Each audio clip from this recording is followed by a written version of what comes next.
Great. Thank you. Let me just share my slide then.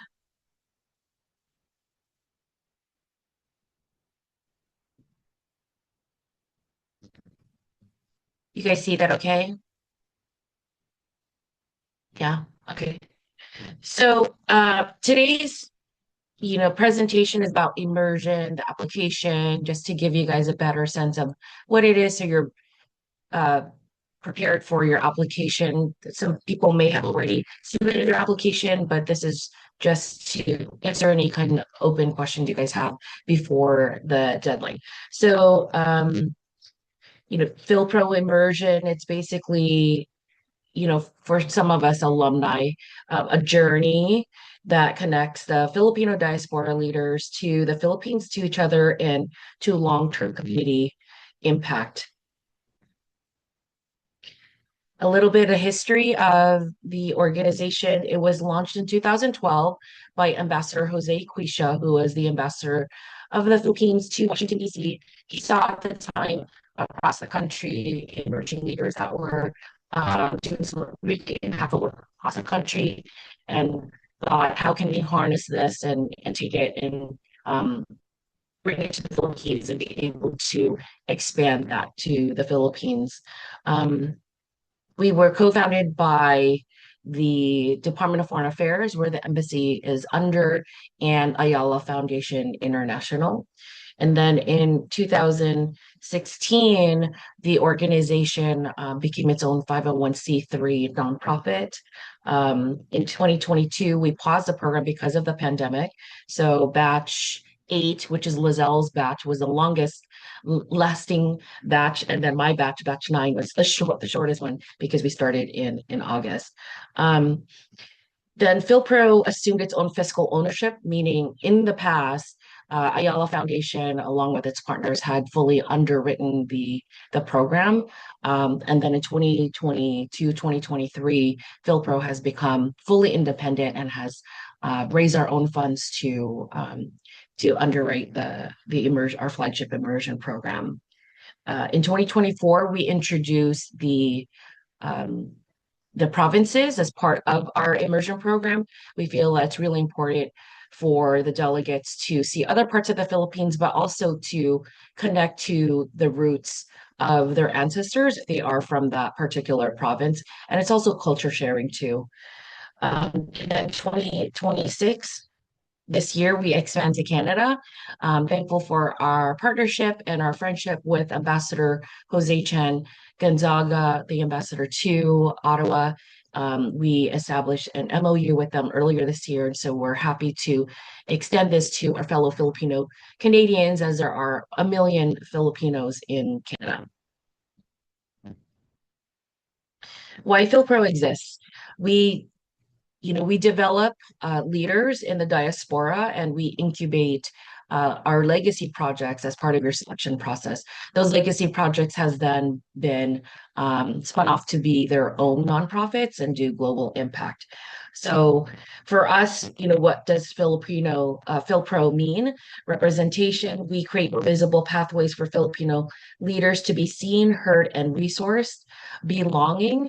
Philpro creates a safe and affirming space for Filipino identity. I have been part of many Filipino organizations in the last 25 years, and Philpro has been a space where I felt like I am, Filipino enough, and I don't have to be challenged or judged in terms of how I was raised, what kind of cultural traditions or that I was, raised with, or maybe not, if I speak the language or not. Uh, and so we believe that being Filipino is not necessarily in proximity, but what is in your heart and how you show up for community.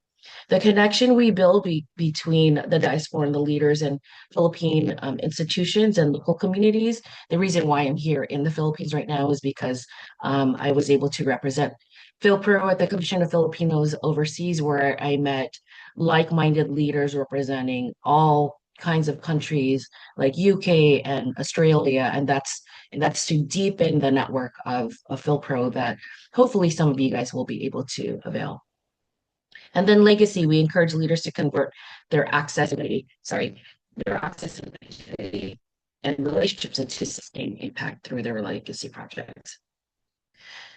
This is our current executive board and our FYLPRO leadership, including the executive board. The executive committee includes myself. Dan Gallion is out of New Jersey. He's the president-elect. Constancio Paranal is our executive vice president. Agnes Lopez is our secretary. Donnie Rojo, our treasurer. And then Lizelle, who's on here and will be speaking later, is our immediate past president. Nikki Chan is from the Bay Area. Melvin Dazon is from Hawaii. Gabriel Kramer is from Ohio. Jules Lagman is from Southern California. Christine Melendres is from the Bay Area.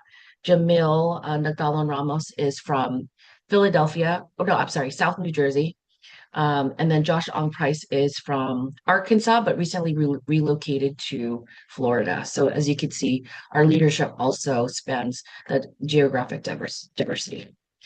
Um, so the FYLPRO Immersion Committee is co-chaired by two people. We split it up between the selection committee and then the program committee. And Chris Lepinig is the immersion selection chair, and then Josh Ong Price is the immersion program chair. So I will turn it over to Chris to introduce himself and go over some of the immersion information. Thanks, Jen. Magandang gabi po sa inyong lahat. Bonsoir and hello. My name is Chris Labinig. I've been the selection committee chair for several batches now. I'm originally from Queens, New York, and but actually lived in Los Angeles for about 10 years before moving to Canada last year. I am now based in Montreal, so I have my Expos hat. And it was completely coincidental that I moved to Canada and PhilPro decided to expand for the first time from selecting delegates from the Filipino American community to the Filipino Canadian community. And we are really excited to include our Canadian kapatid, pinsan, and several of us actually were in Ottawa earlier this year and got to meet a lot of Filipino Canadians and interact with a lot of different organizations and individuals from across Canada. And we're really excited to sort of build community, build power, build connections between Filipino Americans, Filipino Canadians, and also Filipinos in the Philippines and elsewhere in the diaspora.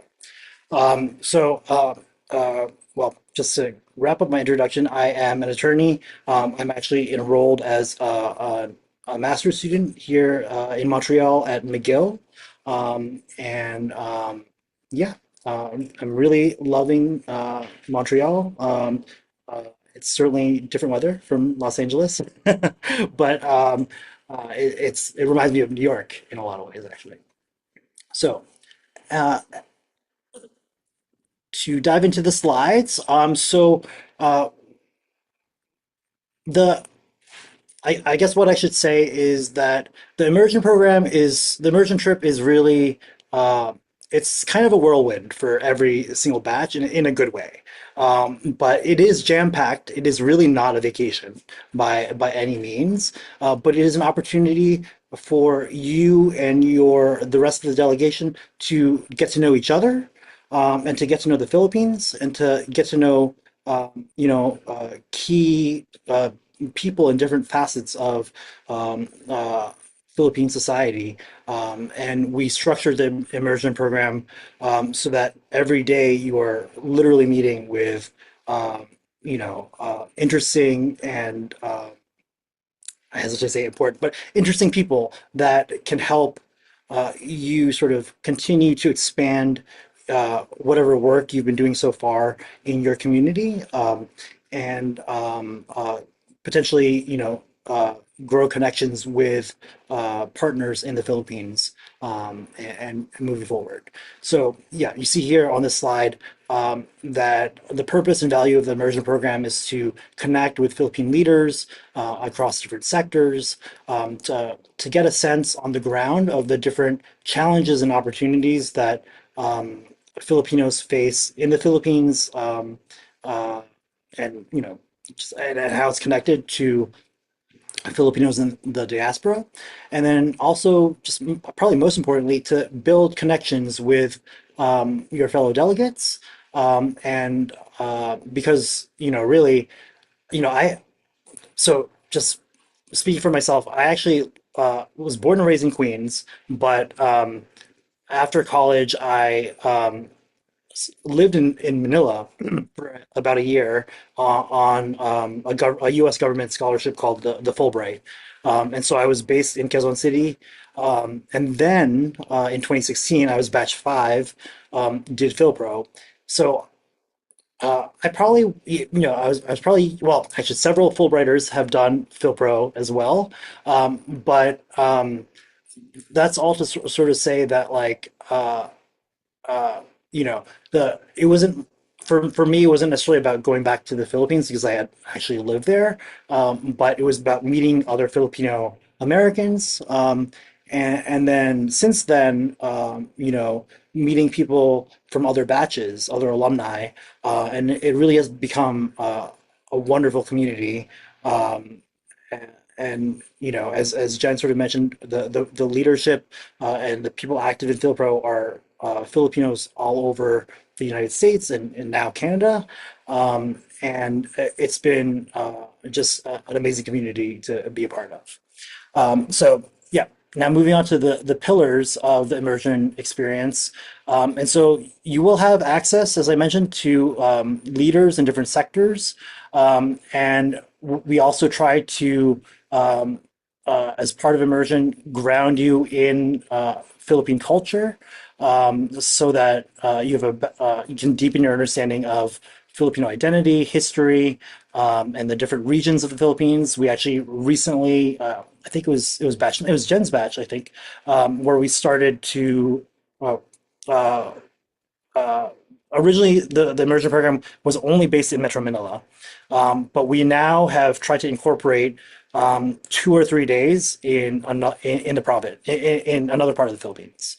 So we've done Cebu, and we've done Iloilo, I believe, and we are still trying to figure out where outside of Metro Manila we're going to go this year. But that is an exciting, relatively new part of the immersion program.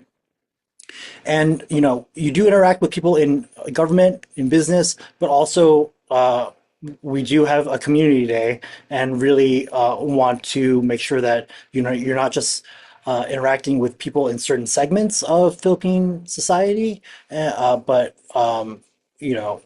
NGOs and community-based organizations, and people that reflect the lives, or that understand and live the lives of many just Filipinos generally.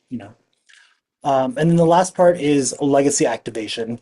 And so the immersion program is really just the start of hopefully what will be a lifelong sort of journey and process, where you can use FilPro as a platform and or as a partner in a lot of ways, to further whatever work you have been already started, with the Filipino community, wherever you are, um, uh, and whatever other professional or personal sort of interests you have going on in your life. So for this year, as Jen mentioned, we have the dates have changed, and actually originally the batches even before me, they had a very short trip. I think their trip was 3 or 4 days. Mine was a week, and that is what the merger program looks like today. It's more or less 7 days. So we have like a day zero where people kind of arrive in the Philippines, get situated, and then there's day one to day seven, and each day, either the entire day or half of a day is a particular theme, whether it's government or business or community. Um, and then location I mentioned is Metro Manila, and then a province to be determined. And historically, our delegations have been, our cohorts have been uh, 10 up to 15 people. But right now we are targeting 10 delegates from representing, a cross section of the United States as well as Canada. And then I guess there's a little bit about eligibility. And so the application on AwardSpring, so the application is at philpro.awardspring.com. And it will actually run you through the different criteria for eligibility. And so uh, well, the thing I should highlight is that the age bracket has been 25 to 45 for several years now. But because we paused our immersion program activities last year, we are actually going to allow individuals that would have been eligible last year but would have aged out this year to apply this year. So in other words, if you are 46 this year, you are eligible to apply for this batch, and just this batch this year alone. We're going to return to the 25 to 45 age bracket in following years, but just recognizing the pause that we took last year, we're going to extend it to 46 for this year. And so this is a draft itinerary, but I kind of previewed this before. But yeah, as I said, it's a jam-packed schedule. It is really not a vacation. And so actually, delegates, including myself, do actually come arrive early in the Philippines or leave later. So for example, after I'm trying to remember. Oh yeah, after my immersion program, I went with one of my fellow batchmates and an alum. We went to Bohol for a couple of days, but I actually spent kind of a month in the Philippines. So I arrived early and I left after much later after the end of the immersion program.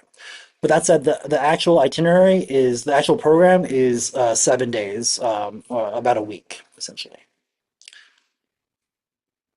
And yeah, so I think that's all for me. I'm going to turn it over to, I believe, Lizelle, and happy to answer any questions, later on. Thank you. Merci. Oh, I'm doing this one. I can do this one. Sure. Okay, so as part of the application process, you are required to propose a legacy project. And what we mean by that, it's a community-centered initiative, partnership, or program that advances our Filipino community, and also reflects, your lived experience, your area of expertise or influence. So it's pretty broad, and I think it's really up to you on kind of how you want to approach this. So it can be anything like a completely new initiative, something that you want to pilot, or a partnership, or something that you've already been working on that is just expanding upon that work. But we want to make sure it's clear, it's realistic, and then also, it's community centered as well, and has some connection to just driving more impact to our communities. So there's such a wide variety, and if you go to our website, you can kind of see examples of different projects. So some examples off the top of my head I can think of from at least from my batch, which is batch 8, which is 2019, is for example, Project Lictas Bata, which started out as it's like a nonprofit that is trying to combat just child trafficking in the Philippines. And it's a great example where it was an idea from one of my batchmates who happened to be my roommate at the time, Joyce King, who is a attorney out in the Baltimore, Maryland area. And another person from a different batch also was working on something very similar. So they decided to team up. So it's a good reminder that like whatever your legacy project is, it does not have to be only you and solely only you. We've had multiple examples in the past where Alumni from different years have partnered up because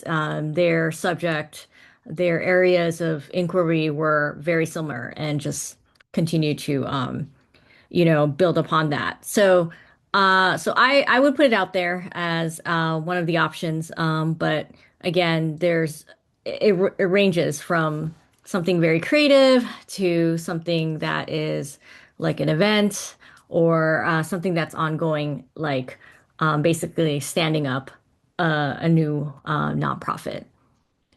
And then I don't know, is there another slide? Oh, okay. Well, I guess this goes into, okay, there's a expectation. So yeah, so the best legacy projects are very clear. Just like in anything that you do apply for in any other type of like competitive program, just being very clear on what you're trying to address and how why it matters and what are you trying to do and to move things forward.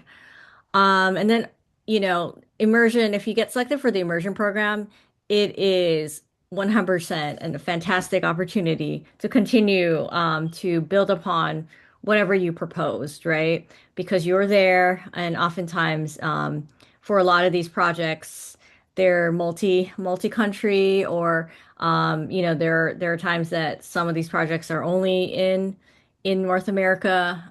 Sometimes they cross borders. So either way, I mean, it's a great opportunity to kind of widen your network. And then oftentimes it's happened, I've seen it happen in multiple trips, is you may come in with one idea of what you want to do, but after you go through the trip, it changes your complete perspective. And that's okay too. Um, I mean, I'm trying to remember what my initial idea was, and I knew I changed it and I came out of my trip doing something completely different. Um, and then yeah, post immersion program, this is where you got to know your batch really well, and then the resources on the ground in the Philippines, but also just the larger alumni network. So again, I think I obviously you want to make sure you do come up with an idea, but also being open to changing it, especially when you go on the trip and then when you come back. But otherwise, we expect updates as you kind of move along with your project. Okay, so this is a perfect opportunity. So I think my co-founder, Mark Calaguas, is also on the call. Um, so like I said, I'm FYLPRO's immediate past president. I'm also one of the co-founders and the project director of TIO. TIO is a project of FYLPRO, and honestly, I would say this Tayo is probably my true legacy project. I had a different one. I did one on my own, but I think what I love about Tayo, it's really very collaborative. It's in a space that I don't think I would have ever had the chance to even create something like this without PhilPro. Just being around other folks that are different industries. I'm a journalist by trade, so I mean, I often just before PhilPro, just more than often because it was so easy, hung out with other journalists. But being in a program like PhilPro allowed me to be exposed to other folks, and I call those folks very much lifelong friends, if not family, at this point. So when the pandemic rolled around, we like my batch came back. We were like towards the end of 2019 and 2020, as we know, we were all kind of stuck at home and we were seeing the impacts of COVID. And, it's just hard seeing your family members, your friends just being impacted in such an intimate way, especially when we saw a lot of misinformation being shared among our titos and titas. So we knew we had to do something, and that's where Tayo was born. And this was like 6 years ago. So this scrappy team still meets to this day. We're all volunteer almost every week for the last 6 years because we believed in this project so much. So in many ways, I consider this my true legacy project that I was able to share with my fellow Kamabayan as well as fellow FYLPRO alum. Um, and again, like it's just I can't say enough about the program itself. I came back. I didn't think I would come back like transformed, but I did, and it just really opened my eyes to what's possible, and even more so in the creation of Tayo, like what you can do together, no matter how different your professions are. I think that's why it works. Um, so I'll pass it to Mark, one of our co-founders as well, who was part of batch 5 for 2016. Yeah, hey everyone. Thanks, Giselle. Yeah, so I was part of batch 5 with Chris. And actually two of our batchmates from that cohort were also co-founders of Tayo. So Tiffany Batak and Donnie Rojo, who's the current treasurer right now for the organization. So should I just go explain a little bit about what the kind of the history Right. of the project? Okay, yeah. So, as Giselle mentioned, this was a rapid response, to the pandemic. So, the immersion program, took two pauses in its history. The first one was last year, but the longer one, of course, was COVID, where there were 2 years that we could not send anybody to the Philippines, right? And so, that was a moment where kind of, a lot of organizations had to pivot, right? And so we were all here stuck at home. Like, what do we do while our community was in crisis? And so we had to figure out, there's all this potential that we had. We were already involved in our communities. What could we do? And so once we figured out, the thorny issue of media literacy, right, of people in our own community, even healthcare workers themselves, were not immune to false and misleading content. And so a bunch of us got together as the COVID task force, and we started off with kind of, more kind of familiar ways of responding, right? So we did a lot of fundraising for donations for food and for PPE and things like that, both here in the US and there in the Philippines. But once we saw like this greater systemic problem of kind of media literacy that was affecting, everybody, we just had the, kind of the bold step to just go out and apply for our first, major grant. Um, and so that was the seed money for this project, which started off as a web platform, so tayohelp.com. And so we had a lot of time on our hands, and so it launched as a Q&A database of kind of the most pressing and common questions related to the pandemic, everything from health and science to kind of where do I get financial assistance, social services, travel guidance, and all of that. And as this, conditions changed, vaccines came out. So there was like a new wave, right, of interventions that had to be made. And really, that's how it's grown since then.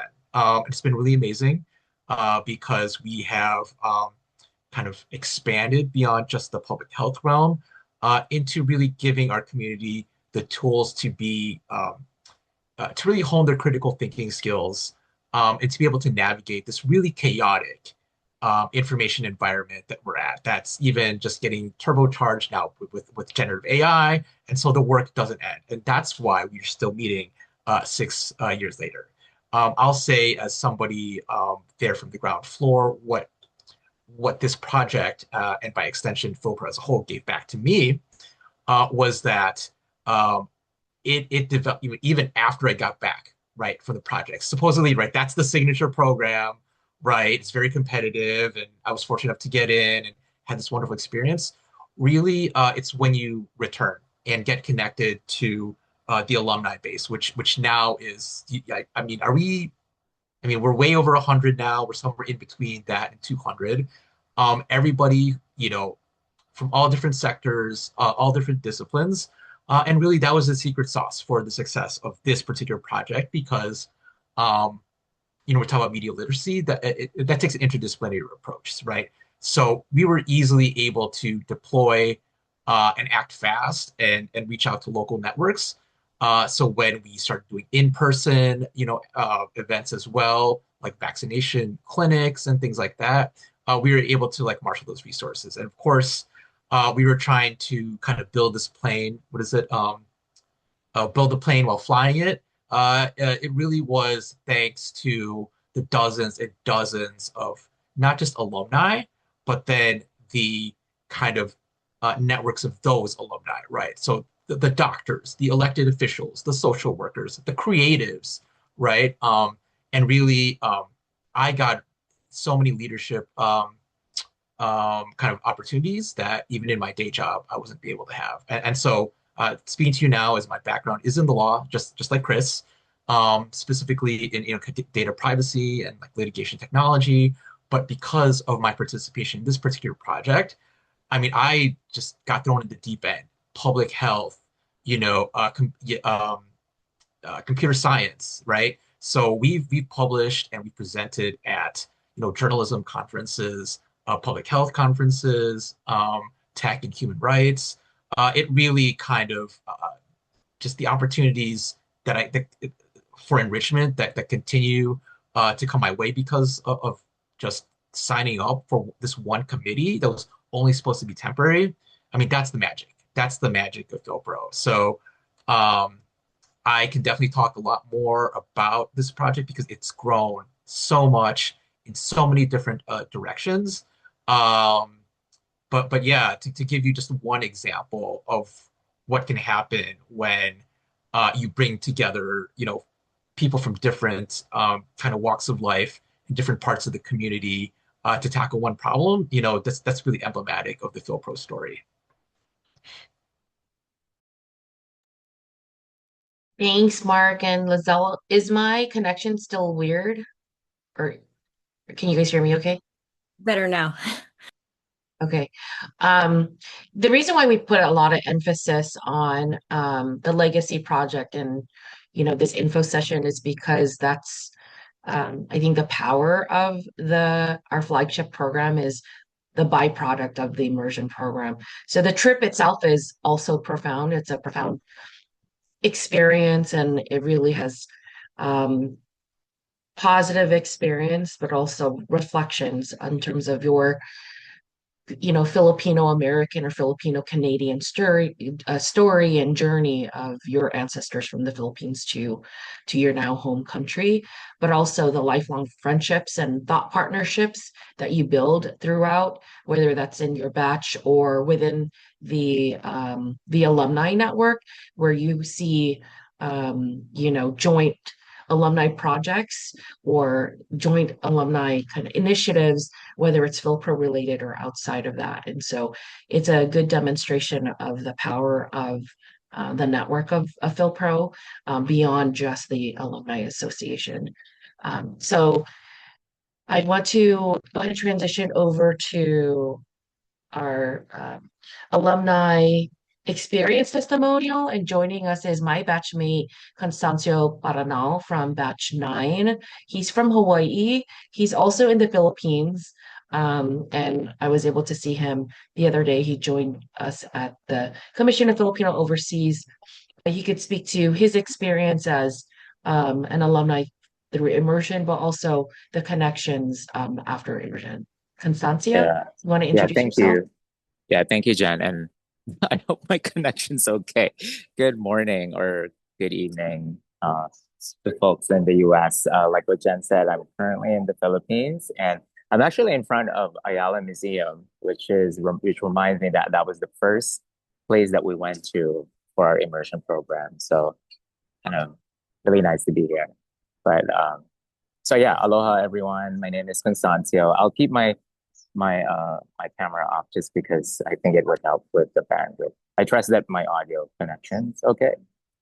Um, Yeah, you're good. Your audio is okay, good. perfect. Yeah. All right. So again, my name is Constancio. I am a proud member of FYLPRO's Batch 9, Batch 9 So Fine. That's what we call our batch. I was born and raised in the Philippines, and I've lived in Hawaii for over a decade now. And since my immersion, I've had the privilege of serving the board uh, as a director and currently serving as the executive vice president. Um, and so when I applied to FYLPRO, of course, it's a leadership program, but um, what I found going through that whole process, even in the application process and then the immersion, it was something deeper than that. It's deeper than a leadership development program. It really is like what everyone had already shared. It is a community that really challenged me to examine who I am as an individual, as a Filipino American, just your identity, where you come from, and more importantly, and I think that's why it is that's why it is very transformative for many of us, is understanding what responsibility I carry as a Filipino in the diaspora. Um, and it wasn't very clear to me when I left the Philippines and before joining the program, but it was really crystallized shortly after. Um, and so I think Mark had mentioned that you'll be connected to so many leaders, but beyond that, it also connects you to what your purpose is. And for me, it reminded me that my stories do not end when I leave the Philippines. But in many ways, it really started anew for me.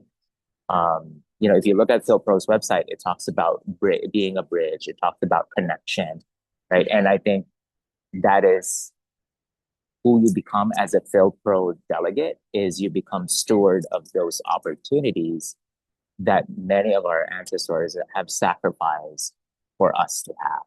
So since my immersion, I have continued serving in government, in education, and now in community development. But I think the way I carry those responsibilities have truly changed because I see it more of my role now is really more of like an obligation. Like I'm obligated to do this for my community. It's an obligation to create opportunities for others, to strengthen our communities and to ensure that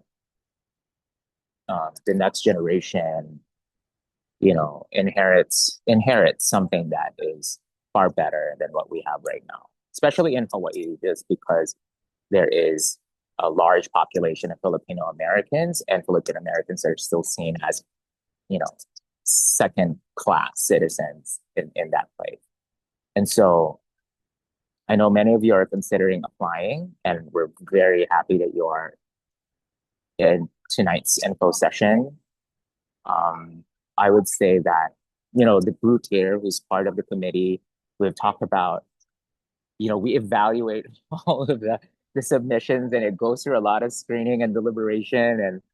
And I think my advice for many of you is to spend less in crafting your perfect resume, but more time truly understanding what your why is. Um, like what calls you to serve, what part of your story can help others, and what responsibility do you feel to the Philippines and to the Filipinos around the world. And I think that would really help you with your application. Because I can say this, being a part of the organization, and actually I tried applying multiple times. And so I've been frustrated, but but I think every year it teaches you something about yourself. That's why the application process is a learning experience and a learning process if you really take the time to go through it, because you will learn something about yourself. And what I realized is that FYLPRO is not really looking simply for accomplished individuals. Although when you look at the website, everyone is high performing, very accomplished, but that's not the core of what FYLPRO is looking for. It's really looking for people who are willing to turn their success into service. And that is common across all the alumni that I've met. And that is what makes me so honored and humbled to be a part of this group. So I guess I'll leave you with that. It's like that question that as an applicant and a future delegate, how will your story become a source of impact beyond yourself, beyond your community and where you live, but really for the entire Filipino diaspora? So I think that's it. Thank you. Thanks, Constancio. I think it's also like coming out of the CFO conference that we were just at Yeah, that's right. when, Yeah. FYLPRO, we got to represent FYLPRO when we signed an MOU with the Commission of Filipinos Overseas, that we carry this responsibility to continue to connect the diaspora to the Philippines for meaningful work. And so what Constancio, just to, piggyback off of what he said, what we're looking for in applications and how we select people is not just by leadership and name only, or a long list of things that you have done. It's your ability to steer influence, your ability to build connection, your ability to go beyond and do service and lead. So we're not really looking at you've done all of these things and check marks. Is, are you able to do that with a group of people? Are you able to do that cross culturally or across other communities? Do you know how to community build, to power build, and just again go beyond what you're used to and just within your community? Beyond that, and what you're currently doing is taking it now globally and taking what you've been successful at, and taking it to an absolute like next level. What I could say, and I think a lot of alumni could say, is that the FilPro network within just not just the alumni, but the access that we have in the agencies and stakeholders, that when we have an idea to do something, it could move really, really fast because of, I think, the accomplishments and the milestones that we have, but the trust that we have with the community that we're working with and working for. So I'll just go through the next couple of slides. And thank you again, Constancio, for joining us. I know you're super busy, but loved hearing your testimony. And thanks again also to Lizelle and to Mark Calaguas, because I know it's really late in the East Coast. So I'll just go through the next couple of slides. And we also have another alumni here with us. I'll have him, speak to his experience as well.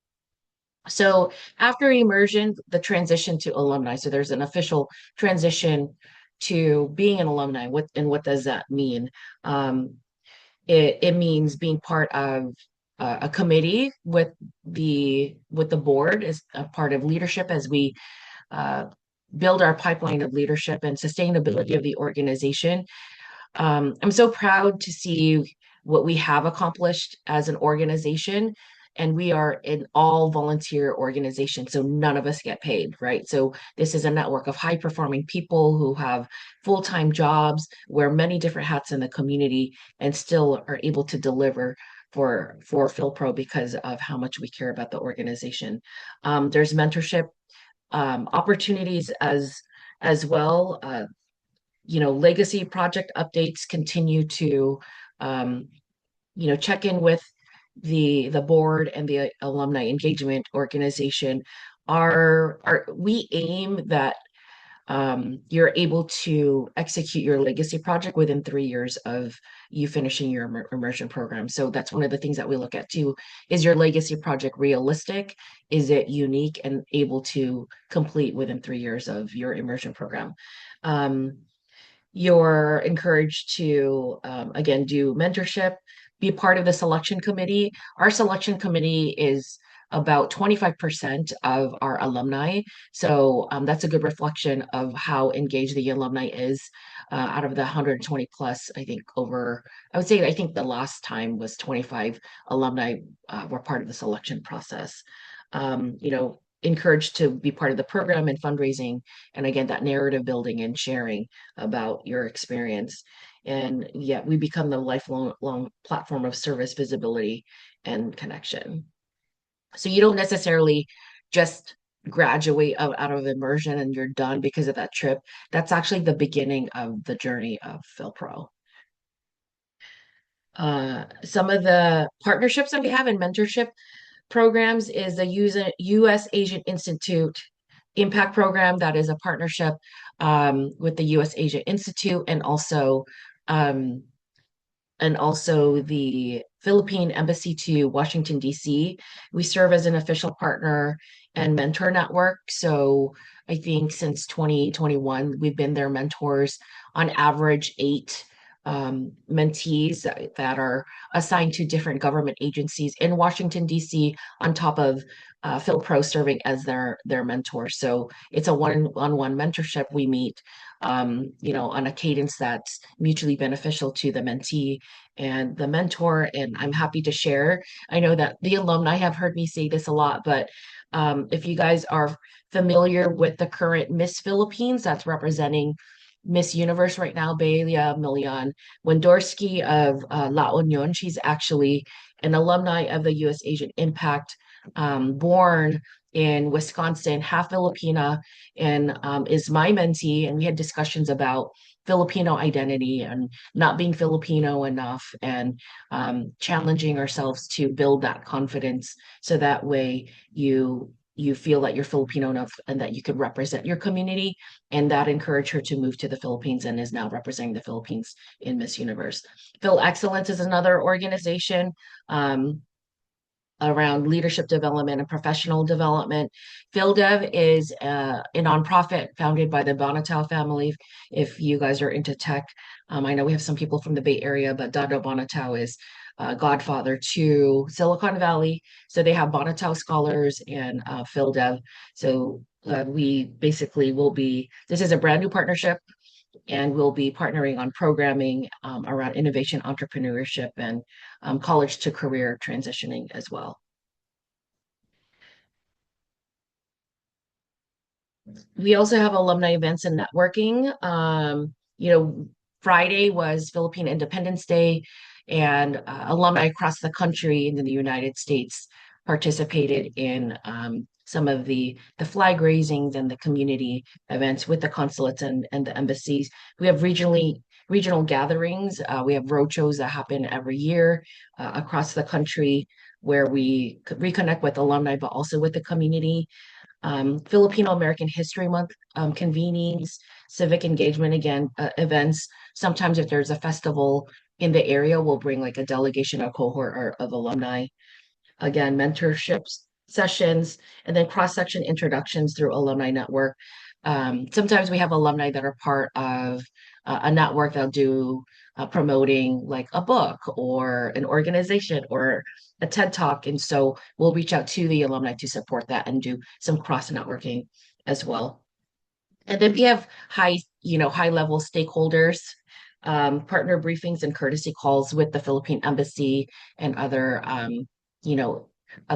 agencies. Will be doing courtesy calls here in the Philippines while we're here. Chris just posted a picture of us in Canada. The relationship with Canada has been a 2-year engagement, starting with Tayo, going to Vancouver and other parts of Canada, and with us actively building the relationship with Kambanka, Pinoy's on Parliament, and the embassy in Ottawa. Application guidance and next steps. So before applying, reflect on your leadership story, as many of the alumni had said, is like, what's your why and what's your story? How can you kind of bring that into your application? Reflect on your leadership story, community impact, and why this is the right time for you to be part of Immersion. As you apply, be specific about, the community that you serve, the issues that you care about, and the project that you want to build and what you hope to learn. As mentioned by Lizelle, a lot of us went into the immersion program and into our application with a particular legacy project, but because of our experience and what we witnessed during the immersion may pivot, and that's okay. But in terms of the selection process, we're looking at how innovative it is, how realistic, and how you will serve. And then after applying, stay connected with FYLPRO, follow up with updates and attend events. Keep building your leadership, whether selected in this cycle or not. There are many alumni who have applied multiple times, and it took them a few times to get selected. And again, it also depends on what's in the pool and what kind of applicants there are in the pool. Um, but if you do not get selected, don't give up, because we have many alumni who had to apply multiple times and are now part of the alumni and immersion program. So with that, I do have Kevin Zagala. I think he's still on. Kevin, are you still on, or did you drop off? Hello, I'm Oh, here. you're on. Do you want to take like a minute or two and just share your experience, introduce yourself as hmm what batch, and your positive experience as alumni of Yeah, FYLPRO? okay, sure. Hello, everybody. Kevin Scala, batch 8, with Lizelle, the longest batch. So yeah, with the immersion program, with the PhilPro network, yeah, it's a great opportunity to meet new people, to meet people that you wouldn't meet otherwise. You meet people from across different, fields and verticals and industries.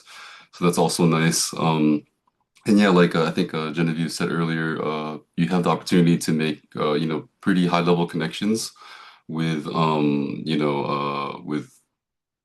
with organizations back home in the Philippines, and uh, that's that's pretty important when you're trying to move your legacy for projects forward, especially if especially if you feel like really passionate about doing something and like trying to help out the Philippines because the Philippines needs help, and I mean yeah, that's part of the that's the intention of the legacy project, right, is to give something back from everything that we receive. So anyways, yeah, it's if you don't if you don't it's a great opportunity, and just apply, and yeah, keep in touch, and good luck.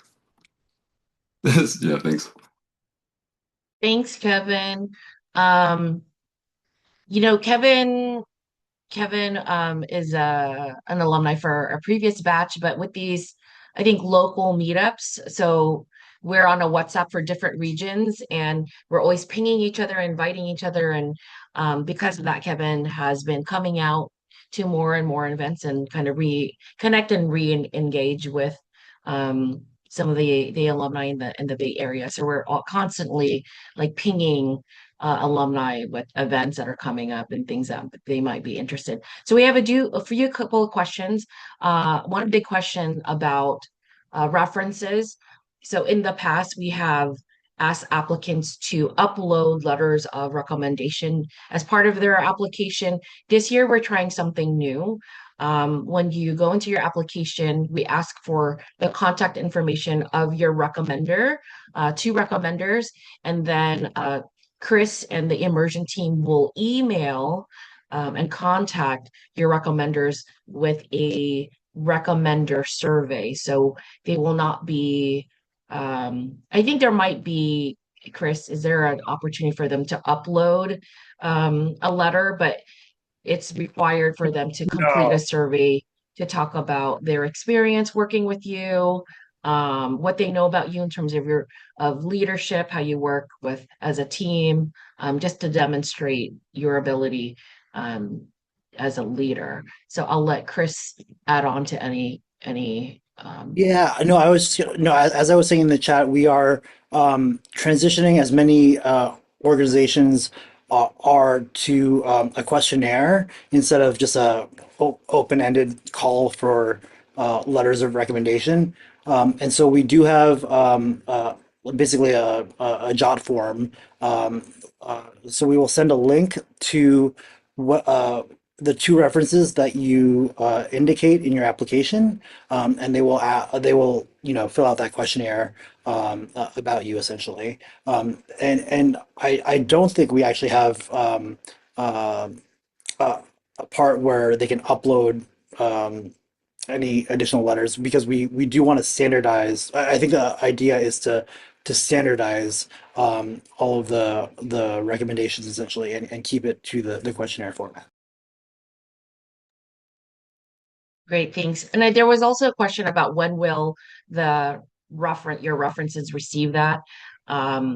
We won't know your reference information until you submit your application. So it's at the time that you submit your application, and within a few days after that, they will be contacted. And yeah, And so then if I could just go jump in. ahead. So the applications are due by 11:59 p.m. Pacific on June 30th, so the end of this month. And so basically on July 1st, we will send the links to your references, and they will complete the questionnaire. They'll have 2 weeks to complete the questionnaire.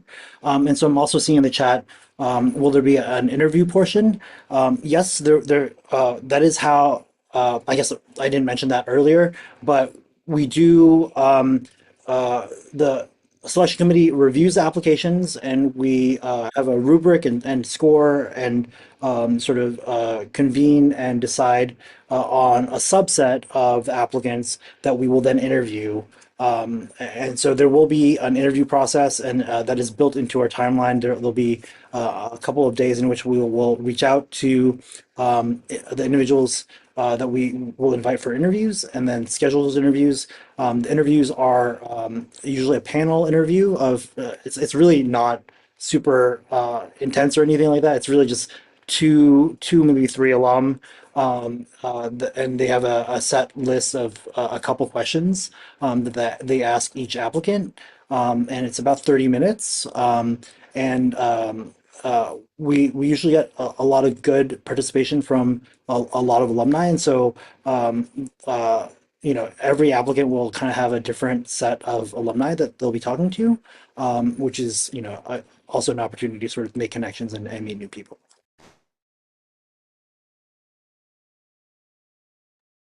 Thanks, Chris. I think Lizelle wanted to add to that too. Yeah, just going back to the references, just a couple of tips there, just to make sure you really think about who you're going to list as your reference. It should be really somebody that can really speak to your work, and really know kind of what you've done, and just can really speak to just you as a person. It doesn't, I think, just in general, right? We would rather have that versus somebody, that may be high profile but couldn't really speak to what you've done. So, just a couple of tips there. Thanks. We had a question about meeting Philippine leaders across different sectors and what does that look like. We have standard partners because we were co-founded by, a few partners. We typically will meet with Department of Foreign Affairs, obviously.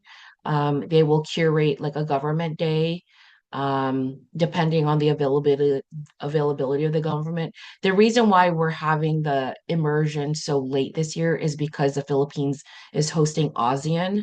And so a lot of our government partners are going to be really busy with hosting heads of state around the ASEAN conference in November. We're partnered with AmCham and Makati Business Club around the business sector. We also have partners like Lichu property consultants that give like an economic forecast.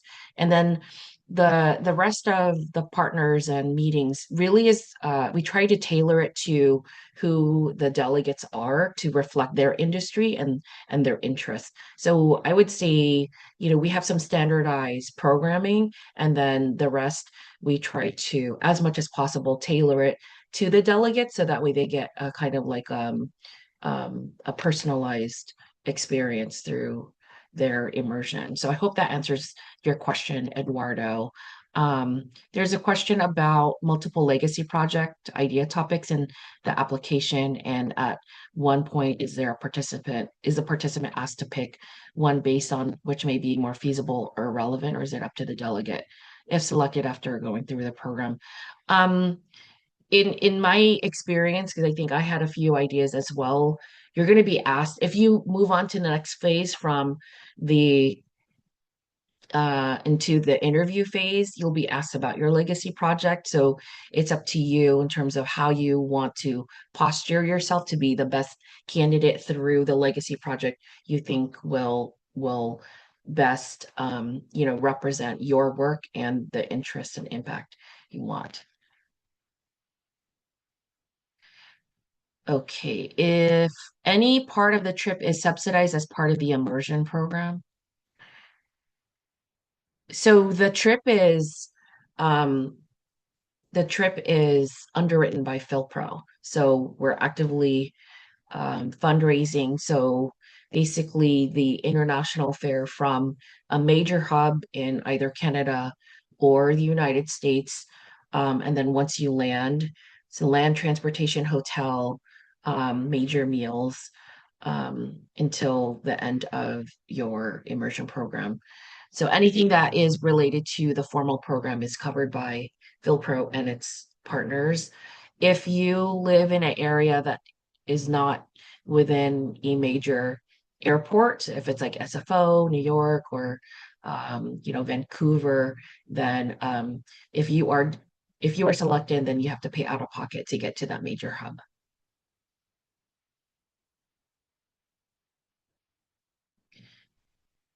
Let's see. Chris responded to the question about being invited to the interview. I think that's covered.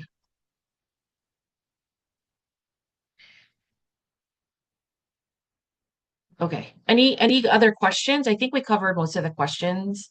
I think there is one outstanding question. I'm actually not sure how to address it about that Dan Santos had about the as well as Ria about multiple legacy project ideas in the application. Yeah, I answered it because I had a few legacy project ideas too. And so what I brought to the interview, um, should you get should you move on to the next phase, which is the interview phase, then you should speak about the legacy project that you feel, best represents you. You could talk about both. I don't want to dictate to you guys how best represent yourself, right? And it might change. Also know that the people that are screening you or interviewing you are alumni, immersion alumni who have changed their legacy project, right? So we go into the immersion program with one project and then we're so impacted by it that we change. The legacy project really determines your critical thinking, your ability to project manage and have the resources to put an impact project together. Um,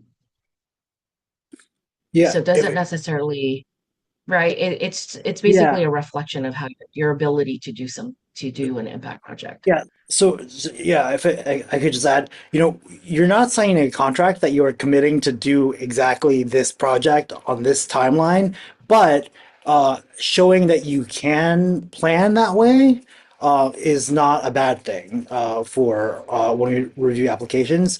Because to be fair, we described the history of FYLPRO. FYLPRO was started by Ambassador Quisha, but now has transitioned. We're basically kind of like well, it's transitioning to be more has become its own independent nonprofit essentially, and so we are all volunteers and still working to fundraise and build organization and build the foundation. I guess what I'm saying is that uh, uh, that like we are evolving alongside the football organization is evolving alongside the delegates and its alumni, and so we are not necessarily going to hold anyone. No one has been uh, held to a particular promise in an application about a project that they made, but it just helps us understand your perspective and your ideas and your activity and your engagement with the Filipino community and the diaspora, really. Thanks, Chris. I want to go back to Eduardo's question about meeting leaders across different sectors. Did that answer your question in terms of our standardized like programming, and then some of the stakeholders or agency leaders that we meet with is dependent on the makeup of the delegation. So if you're in, you have SJSU in your background. So let's say you are an academic or you're into academic. So we'll look for partners in the universities or in the academic, scene to, to be part of a panel, or maybe to go do a site visit or a tour, something like that. Um, you know, we try to, for our timeline, have enough time so we could, again, tailor some of the programming so that way it's personalized to our delegates. And then I hope that helps. If that helps, you're welcome to reach out to us specifically for specific questions as well. Anna is talking about subsidized, or subsidized or underwritten, meaning the immersion program, should you be selected as a delegate, is paid by FYLPRO for official programming. So when I say official programming, there might be social events that maybe the delegates want to do on their own that's not covered by FYLPRO, or side events that are not covered by FYLPRO. But we cover the international flight from a major airport that flies to the Philippines. Should we go to a province that requires transportation there, like flights, it'll cover that. It covers hotel accommodations, land transportation, and program meals. So Anna, if you you don't live by a major airport, then you're responsible to fly to that major airport. And then we cover it from there. Let's see.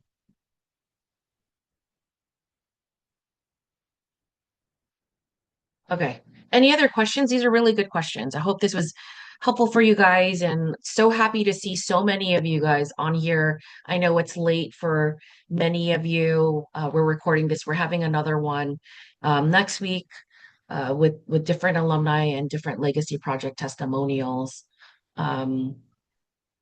Yeah, anything else from the alumni group, or any questions from you all?